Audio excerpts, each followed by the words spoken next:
Good morning प्यारे students. BCom part first, subject business administration, व्यवसाय प्रशासन, पेपर फर्स्ट, बिजनेस लॉ, व्यापारिक संनियम या व्यावसायिक संनियम। आज अपना टॉपिक रहेगा अनुबंधों या ठहरावों का वर्गीकरण, क्लासिफिकेशंस ऑफ कॉन्ट्रैक्ट्स ऑब्लिक एग्रीमेंट्स। ठहरावों या अनुबंधों का वर्गीकरण कई प्रकार से किया जा सकता है। प्रायः इनका वर्गीकरण इनके लक्षणों एवं इनके प्रभावों को ध्यान में रखकर किया जाता है। सामान्यतः ठहरावों का वर्गीकरण निम्नांकित आधारों पर किया जा सकता है। इसमें 3 प्रमुख आधार दिए गए हैं और फिर उन आधार पे अलग अलग इनमें सब पॉइंट्स बताए गए हैं, उनके आधार पर इनका वर्गीकरण किया गया है।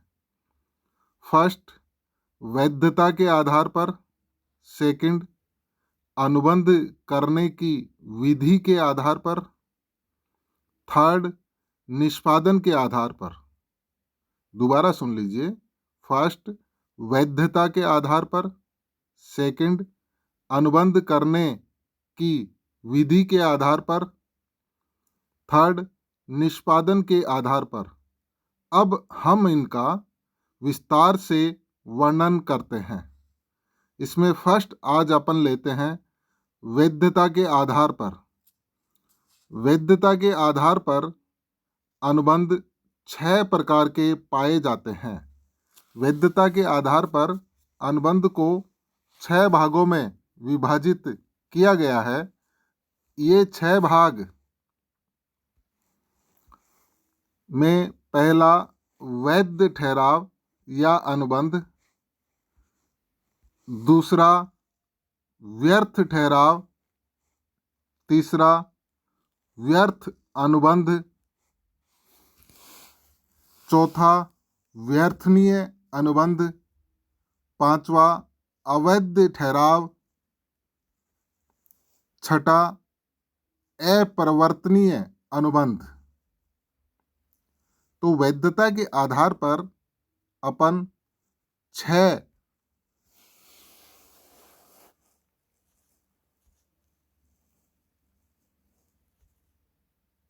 प्रकार के ठहराव या अनुबंधों का वर्गीकरण कर सकते हैं। जैसा कि चित्र के द्वारा भी आप स्क्रीन पे देख सकते हैं। फर्स्ट, वैधता के आधार पर वैध ठहराव या अनुबंध, दूसरा व्यर्थ ठहराव, तीसरा व्यर्थ अनुबंध, चौथा व्यर्थनीय अनुबंध, पांचवा अवैध ठहराव और छठा अप्रवर्तनीय अनुबंध। अब इनका अपन एक एक करके डिटेल वाइज अर्थ का अध्ययन करते हैं।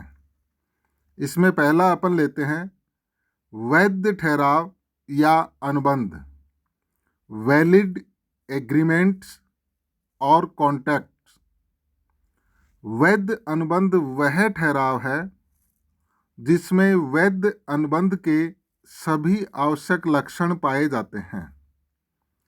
भारतीय अनुबंध अधिनियम की धारा 2H के अनुसार वे सभी ठहराव अनुबंध हैं जो राजनियम द्वारा प्रवर्तित करवाए जा सकते हैं। अतः जिस किसी भी ठहराव को वैधानिक रूप से मान्यता हो तथा कानून द्वारा प्रवर्तित करवाया जा सकता हो, वैध अनुबंध कहलाता है। वैध अनुबंध के लक्षणों के संबंध में अपन विस्तार से पहले ही चर्चा कर चुके हैं।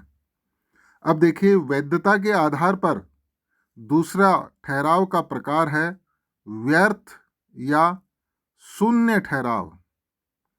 भारतीय अनुबंध अधिनियम की धारा 2G के अनुसार जो ठहराव राजनियम द्वारा प्रवर्तित नहीं करवाया जा सकता है व्यर्थ ठहराव कहलाता है।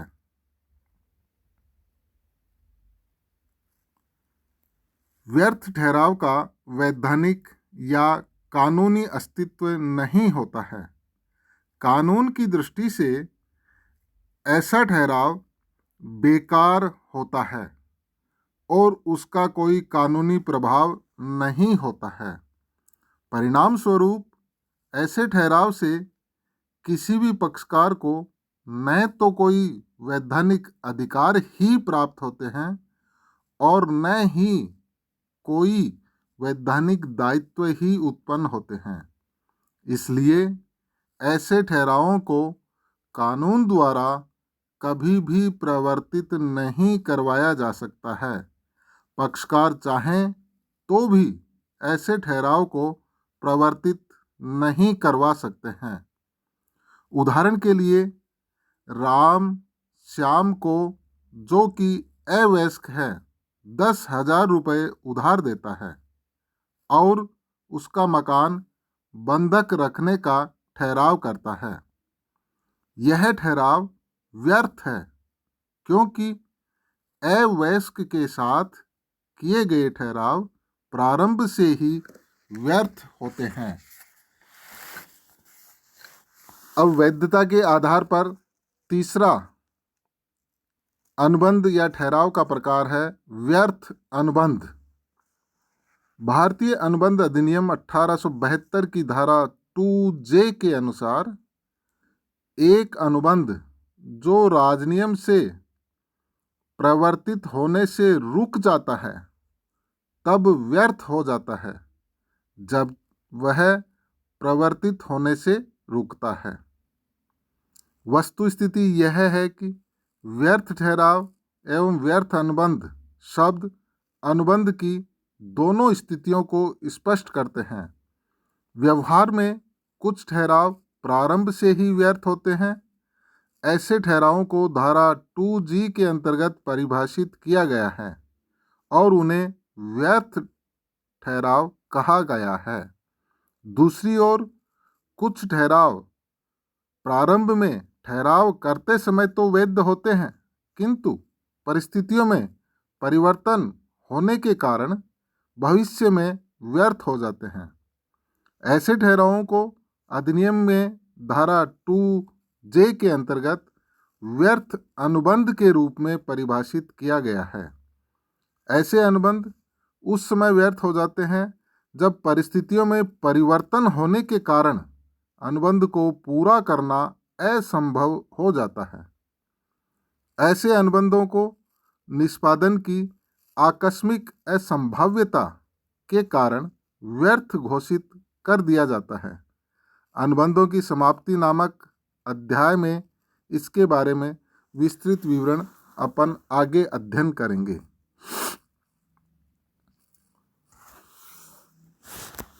अगला वैधता के आधार पर चौथा प्रकार है व्यर्थनीय अनुबंध या शून्य करणीय अनुबंध। अधिनियम की धारा 2I के अनुसार ठहराव जो कि एक या अधिक पक्षकारों की इच्छा पर तो प्रवर्तनीय होता है लेकिन दूसरे पक्षकार या पक्षकारों की इच्छा पर नहीं, व्यर्थनीय अनुबंध कहलाता है। दोबारा सुन लीजिए इस परिभाषा को। अधिनियम की धारा 2I के अनुसार ऐसे ठहराव जो कि एक या अधिक पक्षकारों की इच्छा पर तो प्रवर्तनीय होता है लेकिन दूसरे पक्षकार या पक्षकारों की इच्छा पर नहीं, व्यर्थनीय अनुबंध कहलाता है। इस परिभाषा में यह स्पष्ट नहीं किया गया है कि कौन से पक्षकार या पक्षकारों को यह अधिकार नहीं होगा। अतः यहाँ यह बात स्पष्ट रूप से समझ लेनी चाहिए कि अनुबंध को व्यर्थनीय समझने का विकल्प अधिकार केवल पीड़ित पक्षकार को ही होता है। दोषी पक्षकार को ऐसा कोई विकल्प प्राप्त नहीं होता है। अतः आप लोग इस बात को ध्यान से समझ लेना चाहिए। व्यर्थनीय अनुबंधों को भी दो वर्गों में बांटा गया है। व्यर्थनीय अनुबंध हैं उनको भी दो वर्गों में बांटा गया है। नंबर 1, वे अनुबंध जो प्रारंभ से ही व्यर्थनीय होते हैं। ऐसे अनुबंध उत्पीड़न, अनुचित प्रभाव, कपट तथा मिथ्या वर्णन में से किसी भी तत्व से प्रभावित हो सकते हैं। जब किसी व्यक्ति से सहमति प्राप्त करने में इन तत्वों में से किसी भी तत्व का प्रभाव होता है तो उससे उत्पन्न अनुबंध पीड़ित पक्षकार की इच्छा पर प्रारंभ से ही व्यर्थनीय होता है। व्यर्थनीय अनुबंध का दूसरा प्रकार है वे अनुबंध जो प्रारंभ में करते समय तो वैध होते हैं किंतु बाद में व्यर्थनीय समझे जा सकते हैं। ऐसा निम्नलिखित परिस्थितियों में हो सकता है। नंबर 1, जब किसी अनुबंध के पक्षकार ने स्वयं अनुबंध पूरा करने से इनकार कर दिया हो तो दूसरा पक्षकार उस अनुबंध को व्यर्थनीय समझ सकता है। धारा 39। दूसरा, किसी वैध अनुबंध को व्यर्थनीय तब भी माना जा सकता है जबकि अनुबंध पारस्परिक वचन के संबंध में है और अनुबंध का एक पक्षकार दूसरे पक्षकार को उसके वचन पूरा करने से रोकता है तो इस प्रकार रोके गए पक्षकार की इच्छा पर वह अनुबंध व्यर्थनीय होता है। धारा 53। उदाहरण के रूप में इसको दूसरे प्रकार को अपन समझ सकते हैं। सी तथा बी यह अनुबंध करते हैं कि सी बी के लिए एक विशेष प्रकार का कार्य करेगा और बी उसे 5,000 रुपये देगा। कुछ समय बाद बी उस कार्य को नहीं करने के लिए सी से कहता है। यहाँ सी की इच्छा पर अनुबंध व्यर्थनीय है। सी चाहे तो अनुबंध को रद्द समझ सकता है और चाहे तो बी द्वारा अनुबंध भंग करने के लिए क्षतिपूर्ति का दावा कर सकता है। तीसरा व्यर्थनीय अनुबंध का प्रकार है किसी अनुबंध का एक पक्षकार निश्चित समय पर किसी अनुबंध को पूरा करने का वचन देता है किंतु वह पक्षकार उसे निश्चित समय पर पूरा करने में असफल रहता है तो दूसरा पक्षकार चाहे तो उस पूरे न किए गए अनुबंध को व्यर्थनीय समझ सकता है यदि अनुबंध में समय सार तत्व हो। जैसे उदाहरण के रूप में बता सकते हैं, ए बी की शादी के लिए 500 किलो दूध 1 जून को प्रातः 10 बजे देने का अनुबंध करता है।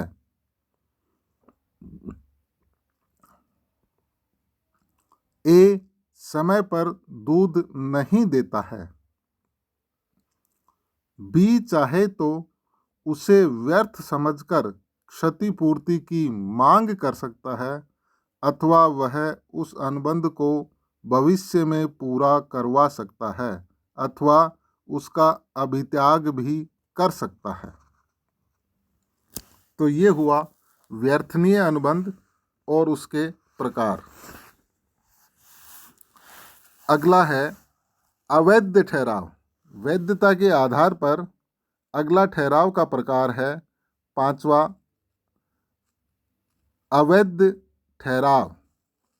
सामान्यतः वह ठहराव जो राजनियम द्वारा वर्जित है वह अवैध ठहराव होता है। ऐसा ठहराव सामान्यतः देश के कानून या लोक नीति या जनहित के विरुद्ध होता है तथा दंडनीय प्रकृति का होता है। अवैध ठहराव शब्द को अनुबंध अधिनियम में परिभाषित नहीं किया गया है, किंतु विधि विरुद्ध या गैर कानूनी ठहराव की परिभाषा अवश्य दी गई है।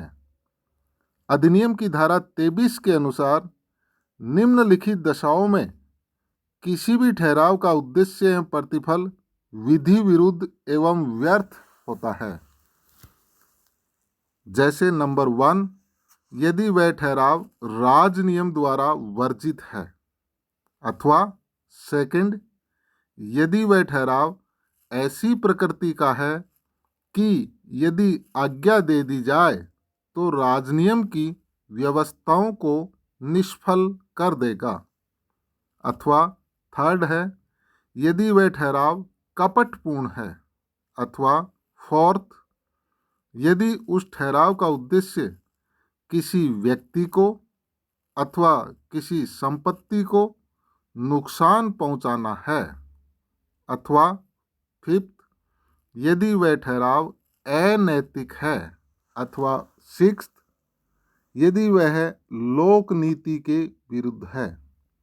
इस प्रकार अवैधानिक या विधि विरुद्ध ठहराव शब्द अवैध ठहराव से अधिक व्यापक है।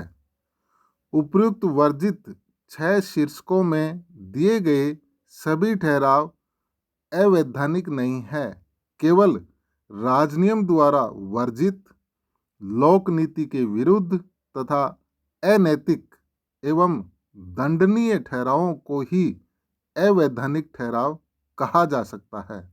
अतः यह कथन पूर्णतः सही है कि प्रत्येक अवैध ठहराव अवैधानिक या विधि विरुद्ध होता है, किंतु प्रत्येक अवैधानिक या विधि विरुद्ध ठहराव अवैध नहीं होता है। अवैध ठहराव का अर्थ अपन ने स्पष्ट कर लिया। इसके बाद में छठा है अप्रवर्तनीय अनुबंध या ठहराव। अप्रवर्तनीय अनुबंध वह अनुबंध है जिसे कुछ वैधानिक तकनीकी कमियों के कारण प्रवर्तित नहीं करवाया जा सकता है। ये तकनीकी कमियां कई प्रकार की होती है, जैसे अनुबंध का लिखित न होना, स्टाम्प ड्यूटी एक्ट के अनुसार अनुबंध पत्र पर पर्याप्त स्टाम्प नहीं होना आदि। इन तकनीकी कमियों को दूर कर देने पर अनुबंधों को आसानी से प्रवर्तित करवाया जा सकता है। इसी प्रकार किसी सार्वजनिक कंपनी का समामेलन तो हो जाता है, किंतु उसे अभी तक व्यवसाय प्रारंभ करने का प्रमाण पत्र प्राप्त नहीं हुआ है। ऐसी कंपनी समामेलन के बाद कोई अनुबंध कर लेती है तो वह उन अनुबंधों को तब तक प्रवर्तित नहीं करवा सकती है जब तक कि उसे व्यवसाय प्रारंभ करने का प्रमाण पत्र प्राप्त नहीं हो जाता है। तो ये आज अपन ने इस वीडियो के अंतर्गत अध्ययन किया अनुबंध या ठहरावों का वर्गीकरण। उनको 3 भागों में डिवाइड किया गया था, वैधता के आधार पर, अनुबंध करने की विधि के आधार पर, तीसरा निष्पादन के आधार पर। तो आज अपन ने फर्स्ट वैधता के आधार पर अनुबंधों का वर्गीकरण किया है। उसमें पहला अपन ने अध्ययन किया वैध ठहराव, दूसरा व्यर्थ ठहराव, तीसरा व्यर्थ अनुबंध, चौथा व्यर्थनीय अनुबंध, पांचवा अवैध ठहराव और छठा अपरिवर्तनीय अनुबंध।